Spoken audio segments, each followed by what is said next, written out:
Ghost is working with what we call the impartations of the Holy Ghost. Can I explain the difference between the Holy Ghost and the impartations of the Holy Ghost? I'll explain to you. You will understand. Very well. You will understand. The power of purity. You know, when God blesses you, He doesn't take the blessing away from you.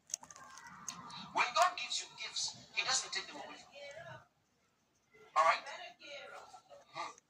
But watch. Do you remember the handkerchiefs and aprons from the body of Paul? The Holy Ghost was not in them.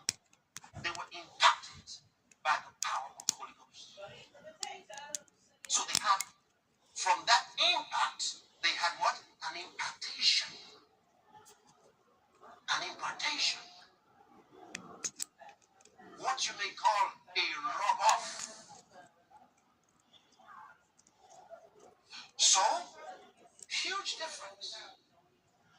So you take this material, this handkerchief or apron, and then you lay it on a sick person, and the demon gets out, the disease is healed. Why? Because of the impartation of the power. Not the person. Not the presence of the person of the Holy Ghost. Because the Holy Ghost is a person. He is not in the handkerchief, but He imparted His power to the handkerchief. The handkerchief is not intelligent. Doesn't know what's going on. You can throw it anywhere. The handkerchief didn't cast out devils. The demons went out because of the power of the Word of God. And finally, Samson was now in love with a lady who, even though she was not a prostitute, she was not one of the Jews. Her name was Delilah. She was in love with Delilah. Not supposed to be. Delilah was a good woman. But he was not supposed to marry Delilah. And so, eventually, she was asked by the Philistine leaders to agree with them to get Samson. Okay. Listen, and this is very important. Come. Are you still here? Samson knew that his life was not in the right direction. But all he had to do was to shake himself. He knew how to make contact with the power. But there's a difference between the power and the person. He was not in fellowship with the person. He was in contact with the power. So he shook himself, and the power of God came on him. And he destroyed his enemies. Until they finally discovered where the power was.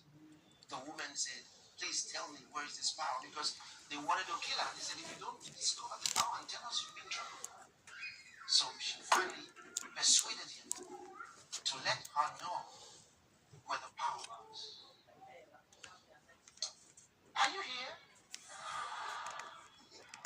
So you can read the story yourself. She persuaded him to tell her where his power was, and then he one day gave her the information. The Bible says when she found that he had told 1 second, Mom. she went back to the Philistines and said, guess what?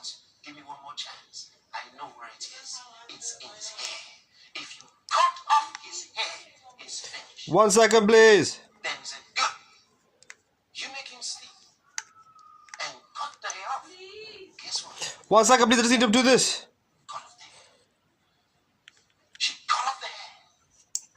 That's telling you what you are in fellowship with that is not right is likely to be a destruction. Thanks so much for bringing the toy up. Wonderful. You don't need any more I'll take them to the garage because when the weather's good, I'll use the hose and wash them all down. Don't ask the Lord, should I? Stop. The moment you stop, the better for you. Did you hear what I said? Yes. You want to So, keep any here? No. she cut Okay. his hair. And the Philistine leaders were there. And then she cried, Samson, the Philistines are upon you. He got up and said, I'll shake myself as at other times. Then the Bible says, he shook himself Not sure. as at other times. Because you shouldn't put books in the garage. Yeah. Waste not that the Spirit of God. It says Bendy's books. All the sadhus and that's it. They got him. Removed his eye.